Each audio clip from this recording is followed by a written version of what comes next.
Thanks. I have been asked to moderate a debate on this challenging topic in clinical practice, which is the management of new therapies in patients with comorbidities. So to delve in that topic, I prepared couple of questions, or 3 questions to stimulate the debate.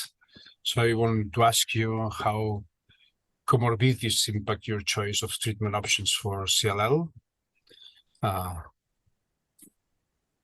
Anyone wants to?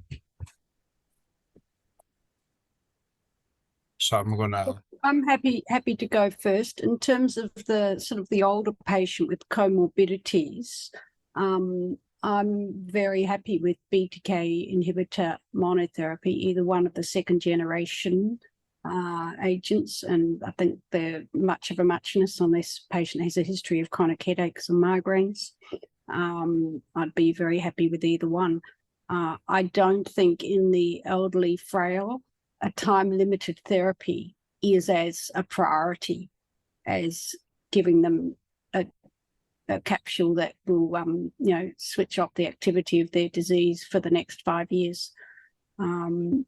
Nonetheless, there are some, slightly less older and patients we might only have 1 or 2, comorbidities who are happy to come for, the obinutuzumab infusions and venetoclax ramp up, and willing to make the commitment. And if there's availability, that has appeal, particularly for those who I think might have a longer lifespan, and I might want to then sequence with a BTK inhibitor at progression.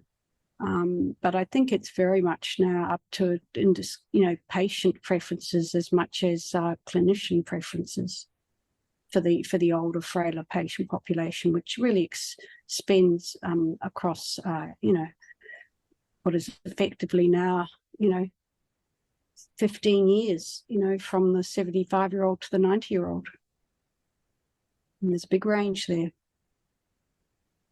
Well, thanks. My friend Astrid, what do you think, Astrid? Well, I think this is a challenging group of people, but that we see very often regarding the incidence in older patients. And our main objective is just to have good quality of life and to be able to have a longer progression-free survival without adding complications by the therapy. So I also agree that BTK inhibitors for a continuous treatment, it would be the first choice. And also regarding the patient's preference, in my clinical practice, most, I would say all old and frail patients will choose to have a continuous therapy, but not IV therapy. And regarding comorbidities, I think cardiovascular comorbidities help us to decide which BTK, atrial fibrillation, whether the patient is using anticoagulants or whether the patient has a history of uncontrolled hypertension. Those are the things that make me decide between first or second generation BTK inhibitors. Thank you. So Astrid, when would you choose? I'm curious, when would you actually choose a first generation?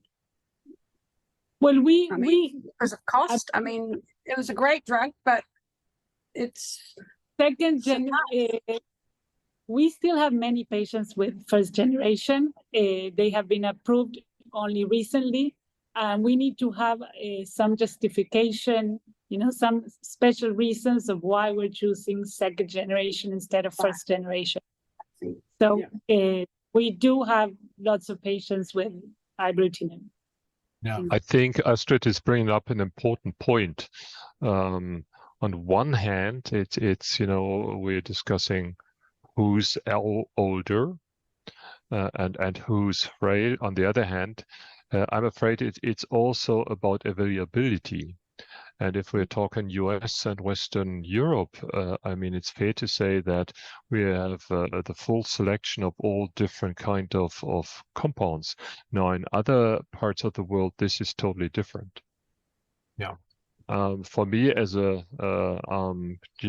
more general comment, I would say in these patients who are older and frail, In fact, my first pick, just to say a rather general comment, would be, in fact, a BTKI monotherapy, because these, at least in my hands, are the most favorably tolerated drugs in CLL. So that would be my choice. Okay, thanks. Martin, do you use SEERS or other comorbidity scores for your patients in clinical practice? A short answer, and sorry for being rude, no. You know, there are all these kind of different scores, and they have been proven to be superior. And if you want, so I do a very simple one, because when I invite my patients coming from the waiting room into my consultation room, I see how mobile they are, and you can in fact set up an objective score on that, and that has been established. To stand up from your chair, walk around the chair and sit down again, and then measure this in seconds. And this is a highly predictive marker, and this is what I do somewhat, if you want so. But unfortunately, I don't apply the full and the very well-established geriatric assessment scores. So I had a hip surgery this summer, so probably I didn't pass the test for comorbidities. So Gilles. I think this is an important topic, these patients that are older, frail, comorbidity. And I think there is some questions that are not really answered, which are, you know, when you encounter a few toxicities, what happens if you change the dose? What happens if patients interrupt the drug for reasons that are a hip surgery, for instance, or something like that? And how do we resume that? I think I have had, you know, a few patients that have interrupted BTK inhibitor for one reason or another, sometime years ago, and the disease didn't really come back. And that's challenged the question of the duration of the exposure to this drug and the again, the dose intensity. So I think there are unanswered questions here. I fully agree with what was said, second generation BTK for this patient, but how to manage on the long term in terms of dosing sometime, or in terms of drug interruptions and discontinuation, remains unanswered question, which I think are interesting and worth getting some other opinions from experts. Yeah. Greg, are you using comorbidity or geriatric assessment for your patients? I just like Martin said, I actually do not use it. We actually routinely report it and do it. So when patient goes to the examination room, our team actually measures the time. So we actually have it in a medical record available at the time of the visit. But honestly, there are a lot of other factors, including patient preference, where they live, and just kind of from the clinical evaluation of the patient, which are playing a very important role as well. So although we get this number, I honestly must say I would rarely incorporate this in decision making. Apart from the studies, we have a couple of studies here where elderly patients have wearable devices and other things, one of the supportive care studies, and this is one of the qualifiers for those. Yeah. But in the routine clinical practice, I must admit I don't use it. Yeah, because there is a lot of talks and topics on geriatric assessment in all the meetings, but I think nobody used that yet. I think this is important. And Gilles raised an important point that the dose calculation with these long-term drugs, I think there were some mistakes in the calculation of the doses. So probably, for instance, ibrutinib less doses, it's already been proved that it's equally active, at least in CLL. So probably we are over-treating our patients with ibrutinib. So I think the SERS score is very good for clinical trials, you know, providing the data and giving us a good picture of the patient population. But for clinical practice, not so relevant as assessing how they walk into your room. Yeah, Astrid, did you raise your hand? Yeah, I was going to add what you just mentioned about reducing dose. I think many of the patients that are older and frail actually have on ongoing treatment, we have to reduce dose due to minor adverse events, but adverse events that are affecting quality of life. So many of the patients have are not being able to stay on full dose. And some patients, I even think about not starting with full dose. I'm not sure whether you have that challenge too. Yeah, doses were calculated based on chemotherapy structure and toxicities, and were not calculated based on long-term administration. Uli. Yeah, and along the line, I think the treatment and drug interaction of the comorbidities is very important, because that may also lead us to reduce doses to begin with, as you just said. So I think interaction checks, etc., will be increasingly important. Yeah. So let me ask you, what kind of comorbidities are you considering for your patients, apart from cardiotoxicity that was already mentioned? Uli, yourself, any other comorbidity that you consider? Yeah, cardiovascular is clear, particularly regarding anticoagulation.